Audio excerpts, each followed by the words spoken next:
এই গরমে শরীর আর মন দুটোই ঠান্ডা করতে চলে এলাম একেবারে দারুণ স্বাদের আম পোড়ার শরবত নিয়ে। আগুনে পোড়ানো কাঁচা আমের সেই পুরনো গ্রাম্য স্বাদ, সাথে টকঝাল মিষ্টি মিশে এমন একটা ফ্লেভার দেবে, একবার ট্রাই করলে ভুলতে পারবেন না। কিভাবে বানাবো দেখে নাও পুরো রেসিপিটা। নমস্কার, আজকে আমি আম পোড়ার শরবত নিয়ে এসে হাজির হয়েছি আপনাদের সামনে। তো চলুন, আম পোড়ার শরবত বানানোর জন্য মেন উপকরণ হচ্ছে আম। তো দেখুন, এখানে আমি দুটো বড় সাইজের আম নিয়ে নিয়েছি।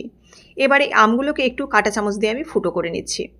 একটু এই যে ফুটো করে নিচ্ছি, তাহলে আমটা খুব তাড়াতাড়ি সেদ্ধও হয়ে যাবে, আর আমটার ভেতরে যে জলটা আছে সেই জলটাও কিন্তু এই ফুটোটা দিয়ে হালকা যখন আগুনের তাপটা পাবে তখন কিন্তু বেরোতে শুরু করবে, আর আমটাও কিন্তু খুব তাড়াতাড়ি সেদ্ধ হয়ে যাবে।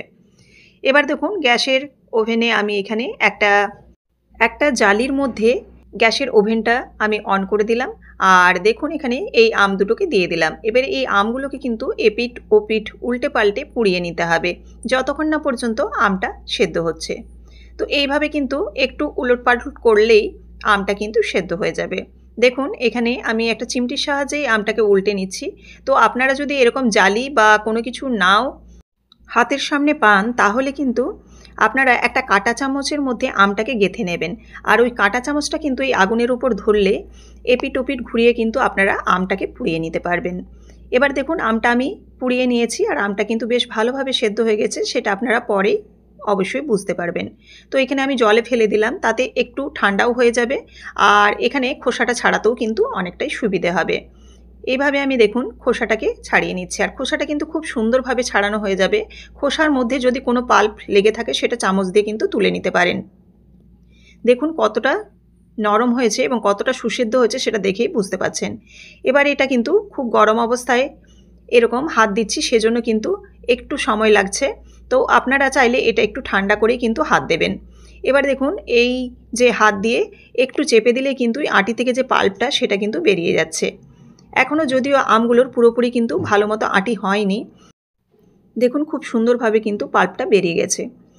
এবার এটাকে আমি মিক্সির জারের মধ্যে দিয়ে পিষে নেব।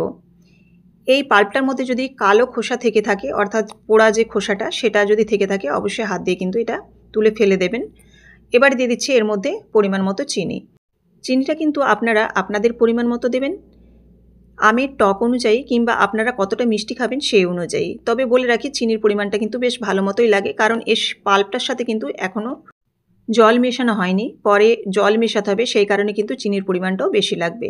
তো একটা পাত্রের মধ্যে আমি এটা ঢেলে নিলাম। এই পাত্রের মধ্যে ঢেলে কিন্তু এটা আপনারা বোতলের মধ্যে, কাঁচের বোতলের মধ্যে কিন্তু আপনারা স্টোর করে মোটামুটি 6 থেকে 7 দিনের মতো ফ্রিজে রেখে দিতে পারেন। তাতে কিন্তু আপনারা এরকম কম কম করে দিয়ে আপনারা রোজই শরবত বানিয়ে এই গরমের সময় খেতে পারবেন। এটা স্টোর করে 7 দিন পর্যন্ত রাখা যায়, তার বেশি রাখবেন না। 7 দিনের মধ্যে কিন্তু এটা পুরোপুরি শেষ করে দেবেন, আর 7 দিন পর্যন্ত কিন্তু একদম সুন্দর ফ্রিজে কাঁচের বোতলে রাখলে একদম সুন্দরভাবে থেকে যায়। তো চলুন এবার শরবত বানাই। তার জন্য দুটো গ্লাস নিয়ে নিয়েছি। এবার এই গ্লাসের মধ্যে আমি প্রথমে দিয়ে দেবো বরফ। যেহেতু ঠান্ডা ঠান্ডা কুলকুল একদম শরবতটা রেডি হবে, সেজন্য অবশ্যই কিন্তু এখানে বরফের টুকরো দিতে হবে। সঙ্গে এখানে দিয়ে দিচ্ছি পরিমাণ মতো বিট লবণ। বিট লবণটা দিলে কিন্তু দারুণ একটা ফ্লেভার আসবে। আর সঙ্গে এখানে দিয়ে দিচ্ছি জিরে ভাজার গুঁড়ো, ড্রাই রোস্ট জিরে পাউডার যেটাকে বলে। শুকনো খলায় গোটা জিরেকে কিন্তু ভেজে নিয়েছি, ভেজে মিক্সিতে গুঁড়ো করে নিয়েছি। আর এই আম পানার শরবত বলুন কিংবা আম পোড়ার শরবত বলুন, এতে কিন্তু এই জিরে ভাজা গুঁড়ো এবং বিট লবণটা কিন্তু মাস্ট, তবেই কিন্তু সেই ফ্লেভারটা আসবে। এখানে বলে রাখি, আপনারা যদি পুদিনা পাতা খেতে চান তাহলে কিন্তু অবশ্যই এই যে আমি মিক্সির জারের মধ্যে দিয়ে যখন পাল্পটা গ্রাইন্ড করলাম তখন কিন্তু অবশ্যই আপনারা এখানে পুদিনা পাতা মিশিয়ে দিতে পারেন। আসলে পুদিনা পাতাটা সেরকমভাবে কিন্তু অ্যাভেলেবেল নয় সব জায়গায়, সেজন্য কিন্তু এখানে আমি পুদিনা পাতা ব্যবহার করতে পারিনি। তো আপনারা যদি পুদিনা পাতা হাতের সামনে পেয়ে থাকেন বা আপনারা পছন্দ করেন, তাহলে অবশ্যই কিন্তু আমের পাল্পের সাথে বেটে দেবেন। আর যদি একটু ঝাল ঝাল খেতে চান তাহলে কিন্তু ওই পাল্পের সাথে একটা কাঁচা লঙ্কা দিয়ে দিতে পারেন। যেহেতু এখানে ছোট বাচ্চারা খাবে, সেজন্য কিন্তু আমি কোনো রকম লঙ্কা ব্যবহার করিনি। এবার জিরে ভাজা আর বিট লবণটা দেওয়ার পর আমি কিন্তু এখানে দিয়ে দিলাম আমের পাল্প 3 থেকে 4 চামচের মতো।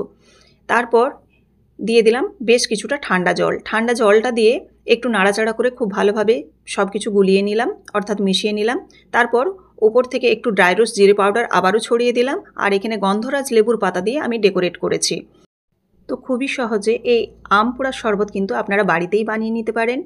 আর একবার বানিয়ে কিন্তু আপনারা 6 থেকে 7 দিন পর্যন্ত এরকমভাবে আম পোড়ার শরবত খেতে পারেন। তো রেসিপিটি যদি ভালো লেগে থাকে অবশ্যই লাইক, কমেন্ট এবং শেয়ার করবেন। আর ভালো লাগলে অবশ্যই চ্যানেলটিকে সাবস্ক্রাইব করে বেল বাটনটি প্রেস করে দেবেন। আবারও দেখা হচ্ছে পরের রেসিপিতে। ধন্যবাদ।